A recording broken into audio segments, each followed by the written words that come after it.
Anda tahu, biasanya ketika kita membicarakan sebuah diagnosis medis, selalu ada ekspektasi tentang sebuah presisi kan? Sesuatu yang mutlak. Ya, kayak ilmu teknik. Benar banget. Anda mematahkan lengan Anda, mesin ronsen menunjukkan garis putih yang retak dan bergerigi itu, dan dokter tinggal menunjuk gambar tersebut sambil bilang, nah itu dia masalahnya. Itu adalah sesuatu yang biner, sangat hitam dan putih ya. Patah atau nggak patah, sangat bersih dan jelas. Dan secara psikologis itu sangat menenangkan. Kita ini suka hal-hal yang dapat dilihat, yang dapat dikategorikan dengan pasti, dan tanpa ambiguitas. Tapi coba Anda melangkah keluar dari ruang medis dan masuk ke dalam dunia analisis narasi dan teks. Di situ semuanya berubah. Berubah total, tiba-tiba mesin röntgen itu seolah-olah rusak. Garis demarkasi yang tadinya jelas menjadi sangat kabur.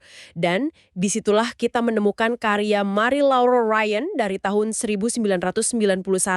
Sebuah buku yang luar biasa menarik, berjudul Possible Worlds, Artificial Intelligence, and Narrative Theory. Dia mengambil kerumitan sastra dan membedahnya menggunakan alat yang paling nggak terduga menurut saya. Kecerdasan buatan dan logika matematika. 4. Misi kita dalam sesi penjelajahan mendalam kali ini adalah menggunakan lensa tersebut untuk membongkar asumsi dasar kita tentang apa itu fiksi dan apa itu cerita. Dan tujuannya adalah memberi Anda semacam jalan pintas ya untuk memahami teori sastra yang rumit ini tanpa harus merasa terbebani oleh jargon akademis yang bikin pusing. Dan penggunaan alat-alat sains yang keras ini bukanlah sebuah kebetulan.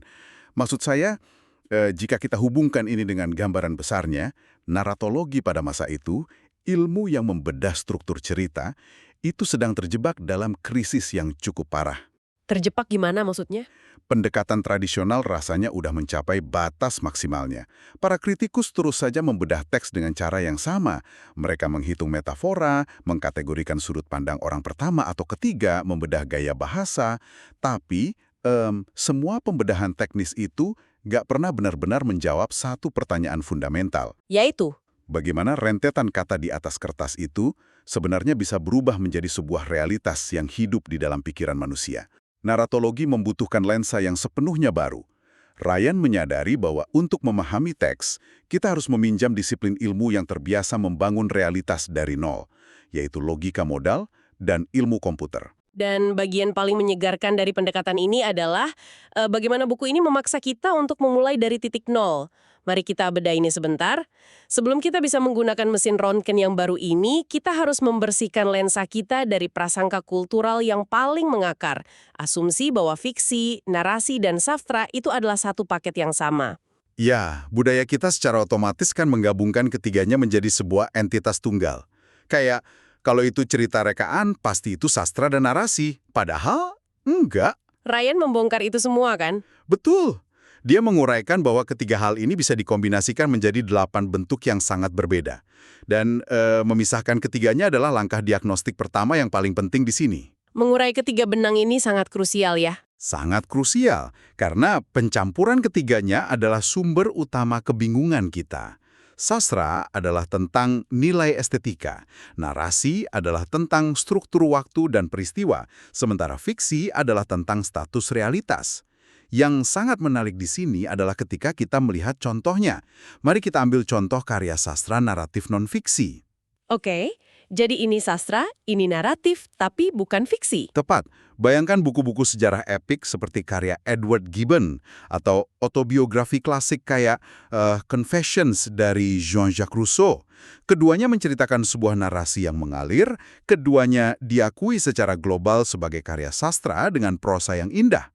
Tapi keduanya diklaim sebagai kebenaran faktual. Nggak ada elemen fiksi di sana. Itu cukup mudah dipahami sih. Sejarah yang ditulis dengan gaya bahasa tingkat tinggi, tapi yang membuat saya benar-benar berhenti dan berpikir adalah ketika buku ini memaparkan kombinasi yang berlawanan. Oh, yang fiksi non-naratif non-sastra. Iya, fiksi, non-naratif, non-sastra. Maksud saya, contoh yang diberikan sangat spesifik, dan rasanya jauh sekali dari bayangan kita tentang membaca buku. Coba Anda ingat kembali masa sekolah dasar Anda saat mengerjakan soal matematika. Seorang pedagang buah membeli 50 apel seharga $10. Dia menjual setengahnya, dan seterusnya. Teks itu adalah fiksi mutlak, karena pedagang itu nggak pernah eksis di dunia nyata kan? Oh, wow. Iya juga. Penulis buku teks menciptakannya dari ketiadaan. Tetapi, itu bukanlah narasi yang memiliki plot emosional, dan jelas itu bukan sastra yang mengejar keindahan. Jadi itu fiksi murni, tapi tanpa narasi dan tanpa sastra. Benar banget. Atau mari kita lihat kombinasi yang lebih ekstrim lagi, fiksi naratif non-sastra. Tunggu, ini berarti ada ceritanya, fiktif, tapi bukan seni tingkat tinggi. Tepat. Ryan mengutip sebuah iklan di majalah Time tahun 80-an, di mana tokoh dongeng Rumpelstiltskin jatuh ke bukit dan emasnya terlempar masuk ke mulut seekor katak ajaib yang kemudian berubah menjadi kartu kredit Gold Bankert dari First Interstate Bank. Astaga. Oke, jadi jika saya merangkum logika ini, ketika saya menceritakan kejadian konyol tentang rapat di kantor saya tadi pagi kepada Anda, itu adalah narasi murni karena ada urutan peristiwa, tapi presentasi fiksinya nol karena itu benar-benar terjadi dan jelas bukan sastra. Iya, murni narasi faktual. Di sisi lain, iklan bank tentang Rumpelstiltskin dan kartu kredit ajaib itu justru memenuhi kriteria sebagai fiksi dan narasi secara bersamaan. Betul. Bukankah ini berarti secara biologis dan kognitif, otak kita sebenarnya diprogram untuk merespons bentuk cerita secara universal?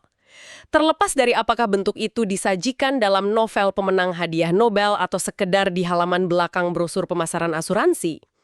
Tepat sekali, otak kita merespons polanya. Dan ketika kita berhasil melepaskan beban seni tingkat tinggi dari sebuah teks, kita akhirnya bisa melihat strukturnya secara objektif. Kita nggak lagi terjebak dalam perdebatan subjektif tentang apakah sebuah cerita itu bagus atau puitis. Kita mulai fokus pada pertanyaan mekanis. Bagaimana teks ini sebenarnya merakit maknanya di dalam pikiran kita? Yang kemudian membawa kita pada sebuah masalah yang sangat rumit ya. Karena kita sudah sepakat untuk mengkarantina fiksi sebagai kategorinya sendiri. Betul. Pendekatan instingtif yang paling logis kan membandingkannya dengan dunia nyata. Ini sering disebut sebagai teori referensial. Teori referensial ya? Asumsinya sederhana. Jika hal itu nggak ada di dunia nyata, berarti itu fiksi. Tapi saat kita benar-benar mengujinya, pendekatan yang tampaknya masuk akal ini justru hancur berantakan. Hancur karena pendekatan referensial ini tersandung pada masalah kebenaran faktual. Jika kita mendefinisikan fiksi murni berdasarkan ketidaksesuaiannya dengan realitas fisik, lalu alat ukur apa yang membedakan fiksi dari sebuah kebohongan yang disengaja? Atau katakanlah, kesalahan ketik seorang jurnalis? Masuk akal. Jika saya memberitahu Anda bahwa ada harimau di halaman belakang rumah Anda dengan niat untuk menipu Anda, itu adalah kebohongan. Tapi jika saya menulis buku anak-anak tentang harimau di halaman belakang, itu adalah fiksi. Teori referensial nggak punya kapasitas untuk membedakan keduanya. Karena secara fisik, dua-duanya merujuk pada harimau yang nggak nyata. Betul. Secara matematis, kedua kalimat tersebut sama-sama nggak memiliki referensi ke objek nyata. Disinilah para filsuf besar mulai berdebat panjang. Kita bisa melihat gagasan dari filsuf seperti Frege. Frege? Dia mengambil rute yang sangat ekstrim. Menurut Frege, karena kalimat tentang tokoh fiktif seperti Emma Bovary nggak merujuk pada manusia berdaging yang bernafas di dunia nyata, maka kalimat itu kosong. Kalimat itu nggak bisa dievaluasi sebagai benar atau salah. Tunggu. Disinilah hal ini menjadi sangat menarik. Saya harus memberikan bantahan keras terhadap gagasan Frege ini. Silakan. Karena jika klaim Frege itu benar, bahwa kalimat fiksi sama sekali nggak punya nilai kebenaran, maka seluruh ekosistem diskusi buku, kritik sastra, dan analisis karakter di sekolah-sekolah menjadi sebuah aktivitas yang benar-benar konyol. Maksud saya, jika saya membaca novel Madame Bovary karya Flaubert, lalu saya berkata kepada Anda, wah, Emma Bovary ini adalah contoh luar biasa dari seorang ibu yang sangat suci dan setia pada suaminya. Anda pasti akan langsung menyela saya dan bilang kalau pernyataan saya itu secara faktual salah besar di dalam konteks novel itu kan? Iya, jelas salah. Jadi pasti ada fakta dan kebenaran objektif yang berlaku meskipun itu di dalam batas-batas teks fiksi itu sendiri kan? Dalam pandangan logis yang kaku, Frege nggak sepenuhnya salah. Anda tentu saja nggak bisa membeli tiket pesawat sungguhan untuk diberikan kepada Emma Bovary. Namun, poin Anda tadi menyentuh inti kelemahan teori referensial ini. Frege mengukur hal yang salah. Mengukur hal yang salah gimana? Dia menggunakan penggaris dunia nyata untuk mengukur konsistensi internal dari sebuah dunia rekaan. Dan hal yang sama terjadi pada teori ontologi segregasionis dari Bertrand Russell. Ontologi segregasionis, oke. Itu istilah yang berat. Kedengarannya rumit, tapi idenya begini. Russell pada dasarnya memisahkan seluruh semesta menjadi dua kotak yang disegel rapat, kotak benda nyata dan kotak benda fiktif. Menurutnya, fiksi hanyalah benda-benda yang diambil dari kotak fiktif. Tapi kotak itu nggak bisa menampung teks yang kompleks kan? Karena ketika kita membaca novel, dunianya nggak pernah sekedar fiktif 100%. Sherlock Holmes itu tokoh fiktif. Tapi dia diceritakan menyewa apartemen di Baker Street. Baker Street itu jalan yang benar-benar eksis di London. Atau dalam novel epik War and Peace karya Tolstoy, ada tokoh sejarah nyata seperti Napoleon Bonaparte yang memimpin pasukan dan berinteraksi langsung dengan karakter fiktif. Ya, kotak Russell bocor di mana-mana. Karena dunia narasi itu hampir selalu hibrida. Campuran antara nyata dan fiksi. Tepat. Fiksionalitas itu berlaku untuk seluruh domain semantik teks, bukan objek individual per kata. Jadi, solusi Ryan untuk kekacauan ini adalah dengan membuang jauh-jauh pertanyaan tentang objek. Dia menyatakan bahwa fiksi bukanlah sekedar koleksi benda-benda palsu. Fiksi adalah apa yang dalam ilmu linguistik disebut sebagai tindakan ilokusi. Tindakan ilokusi. Bisa dijelaskan sedikit? Sederhananya, ini adalah studi tentang bagaimana kata-kata itu melakukan sesuatu, bukan sekedar menggambarkan sesuatu. Saat seorang hakim mengetuk palu dan berkata, "Anda dihukum." Kata-kata itu nggak sekedar mendeskripsikan keadaan. Kata-kata itu menciptakan realitas baru bagi si terdakwa. Ryan melihat fiksi seperti itu. Fiksi adalah sebuah gestur niat, sebuah kesepakatan kontraktual antara penulis dan pembaca. Oh, saya mengerti. Ini adalah undangan yang secara eksplisit meminta Anda untuk melepaskan jangkar Anda dari dunia fisik ini dan berpindah ke dalam sebuah ruang tekstual yang baru. Berarti kita dihadapkan pada pertanyaan mekanis murni. Bagaimana teks itu beroperasi di dalam kepala kita, dan bagaimana otak kita nggak crash atau error saat memproses dunia hibrida Napoleon dan Baker Street tadi. Betul. Dan untuk menjawab teka-teki inilah, buku ini melakukan lompatan terbesar, meminjam lensa dari ilmu kecerdasan buatan. Ini yang paling bikin penasaran. Meminjam AI untuk membaca sastra. Kedengarannya mengejutkan bagi pakar sastra, tapi ini sangat masuk akal. Peneliti AI nggak memandang teks sebagai sebuah benda magis yang memiliki aura mistis. Bagi mereka, teks sastra adalah sebuah perangkat lunak. Teks adalah mesin yang memproses data. Tantangan terbesarnya adalah, komputer itu pada dasarnya sangat bodoh. Karena mereka nggak punya konteks kehidupan nyata. Betul. Komputer nggak memiliki insting budaya. Untuk membuat AI memahami sebuah cerita yang sangat sederhana sekalipun, peneliti harus sangat eksplisit. Ya, contoh tentang rubah dan keju di buku ini sangat brilian. Ah ya, fabel itu. Jika kita menceritakan fabel kepada anak-anak, seekor rubah kelaparan melihat sepotong keju yang menggiurkan. Otak anak secara otomatis mengisi semua ruang kosongnya. Anak itu tahu rubahnya mau makan keju itu. Tapi ketika programmer mencoba memasukkan ini ke AI, sistemnya nggak ngerti. Bagi AI, sekedar mendekatkan entitas keju ke mulut rubah itu nggak memiliki makna logis. Di dunia pemrograman ada hukum, garbage in, garbage out, kan? Sampah yang masuk, sampah yang keluar. Iya, jika instruksinya nggak sempurna, sistem akan gagal. Benar sekali. Agar mesin bisa mengerti fabel itu, programmer harus menyuntikkan database realitas yang masif. Komputer harus diberitahu bahwa keju adalah subkategori dari benda yang bisa dimakan. Lalu sistem harus mendeklarasikan bahwa rubah itu memiliki pengetahuan tentang status keju tersebut. Rubah itu juga harus diberi variabel rasa lapar dan mekanisme inferensi untuk melacak lokasinya. Garbage in, garbage out memang berlaku mutlak di sini. Kalau satu saja variabel terlewat, ceritanya runtuh untuk si komputer. Tepat. Dan untuk merakit logika ini, komputer menggunakan struktur data spesifik. Ryan menyoroti struktur tree atau pohon dan struktur stack atau tumpukan. Tata bahasa generatif sering menggunakan struktur pohon hierarkis untuk memecah kalimat dan karakter. Tapi structure stack atau tumpukan ini yang rasanya jauh lebih menarik ya ketika kita bicara tentang narasi. Mari kita bawa konsep ini ke sesuatu yang sangat dekat dengan pendengar. Ingat film Inception? Oh, analogi yang bagus. Film di mana karakter masuk ke dalam mimpi, lalu di dalam mimpi itu ada mimpi lagi. Ketika Anda menonton film itu, otak Anda kan nggak terbakar karena kebingungan. Kenapa? Karena otak manusia secara intuitif menggunakan struktur stack ini. Konsep dasar stack adalah last in, first out. Kayak tumpukan piring di prasmanan. Piring terakhir yang ditaruh adalah piring pertama yang diangkat ya. Benar. Saat karakter masuk ke dalam dunia mimpi, otak kita meletakkan dunia nyata di bawah dan menumpuk dunia mimpi di atasnya sebagai fokus utama. Saat mimpinya selesai, kita mengangkat dunia mimpi itu dari tumpukan dan kembali sadar di dunia nyata. AI menggunakan mekanisme tumpukan persis seperti ini untuk memodelkan batas-batas dunia tekstual. Analogi Inception itu sangat pas untuk menjelaskan stack. Lebih jauh lagi, buku ini membahas plot units karya Wendy Lehnart. Plot units, apa itu? Lehnart, seorang peneliti AI, menyadari bahwa plot harus dipetakan melalui perhitungan status afeksi atau emosi karakter. Senang, tidak senang, berusaha mencapai tujuan. Ketika AI melihat bahwa rubah awalnya memiliki status lapar dan tidak senang, dan kemudian keju itu berpotensi mengubah statusnya menjadi kenyang dan senang, barulah AI menyadari bahwa cerita ini memiliki plot. Oke, jadi membaca teks itu bagi kita manusia secara harfiah seperti menjalankan kode pemrograman di otak kita. Penulis adalah programmernya. Ketika penulis menggunakan ambiguitas, pembaca manusia bisa menebak niatnya lewat konteks budaya yang masif.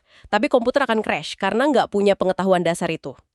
Jadi penerapan AI ini sebenarnya memaksa kritikus sastra untuk berhenti berasumsi bahwa teks bekerja secara magis. Ini mereduksi keajaiban menjadi mekanika, tapi mekanika yang luar biasa cerdas. Namun ini membawa kita ke pertanyaan berikutnya. Jika kita memahami teks sebagai mesin pemroses data layaknya AI, di mana mesin itu beroperasi? Di alam semesta komputasi mana perbandingan realitas ini dijalankan? Dan jawabannya diberikan oleh logika modal, teori dunia mungkin atau possible worlds theory. Benar, kita dibawa masuk ke filsafat logika modal. Dimulai sejak Leibniz di abad ke-17. Leibniz berteori bahwa di dalam pikiran Tuhan ada dunia tanpa batas, tapi hanya satu yang aktual dan terbaik yang Dia ciptakan. Konsep yang sangat teologis awalnya. Iya. Lalu filsuf kontemporer Saul Kripke menghidupkannya lagi lewat model main. Ada dunia aktual di pusat, lalu dunia mungkin di sekelilingnya, dihubungkan oleh relasi aksesibilitas. Relasi aksesibilitas ini ibarat jarak logisnya kan. Seberapa masuk akalnya fiksi itu diukur dari dunia nyata kita. Betul. Dan diskusi ini meledak ketika David Lewis memperkenalkan teori indeksikalnya. Lewis mengklaim bahwa semua dunia mungkin itu nyata secara absolut. Kata aktual baginya hanyalah kata penunjuk atau indeksikal. Sama persis seperti kata di sini atau sekarang. Jadi apa arti dari semua ini? Mari kita renungkan ini sebentar. Jika aktual hanyalah kata penunjuk seperti kata Lewis, coba bayangkan dunia alternatif di mana katakanlah Hitler menang perang. Orang-orang di dunia paralel itu akan melihat sekeliling mereka dan menganggap dunia mereka sebagai yang aktual. Dan mereka mungkin membayangkan what if, bagaimana jika sekutu yang menang sebagai fiksi belaka. Iya, pusatnya bergeser tergantung di mana Anda berdiri. Meski gagasan Lewis ini terlalu liar bagi sebagian orang, Niklas Rescher memberikan bantahan yang lebih membumi. Apa kata Rescher? Rescher bilang, realitas itu punya keberadaan objektif. Dunia mungkin bukanlah tempat nyata di dimensi fisik lain, melainkan konstruksi arsitektur pikiran manusia. Mimpi, rencana, hipotesis. Ini memunculkan pertanyaan penting tentang kesadaran manusia. Tepat, jika Rescher benar, berarti fiksi adalah sebuah teknologi, sebuah portal. Saat Anda membaca novel, Anda secara harfiah mencabut titik koordinat di sini dari diri Anda dan menanamnya kembali di tengah alam semesta yang benar-benar baru. Itu bukan sekedar eskapisme, itu adalah pemindahan realitas. Dan kemampuan kita memindahkan pusat realitas, semudah membaca kalimat ini, sungguh menyelesaikan dilema fiksi versus fakta di awal tadi. Ini benar-benar mengubah cara kita memandang buku, berita, atau informasi apapun yang kita serap. Teks bukan sekedar kata-kata mati di atas kertas. Mereka adalah kumpulan dunia, mungkin possible worlds, yang menunggu untuk dieksekusi oleh otak kita layaknya perangkat lunak. Mesin pembuat realitas di dalam kepala kita. Betul. Dan kami ingin meninggalkan Anda dengan satu pemikiran terakhir yang provokatif untuk direnungkan. Berdasarkan gagasan Rescher tadi, Jika mimpi, niat, dan hipotesis adalah dunia mungkin yang kita konstruksi di dalam pikiran, berarti saat Anda melamun, membayangkan rencana percakapan yang sulit dengan atasan Anda besok pagi, Anda menyusun skenario A, skenario B. Otak sedang melakukan simulasi. Tepat, otak Anda pada detik itu sedang melakukan story generation otomatis. Anda tidak hanya mengonsumsi fiksi dari buku, kesadaran Anda sehari-hari adalah sebuah mesin pembuat fiksi interaktif yang konstan. Apakah itu berarti realitas yang Anda alami setiap hari, yang Anda anggap pasti, hanyalah salah satu draft cerita dari sekian banyak kemungkinan?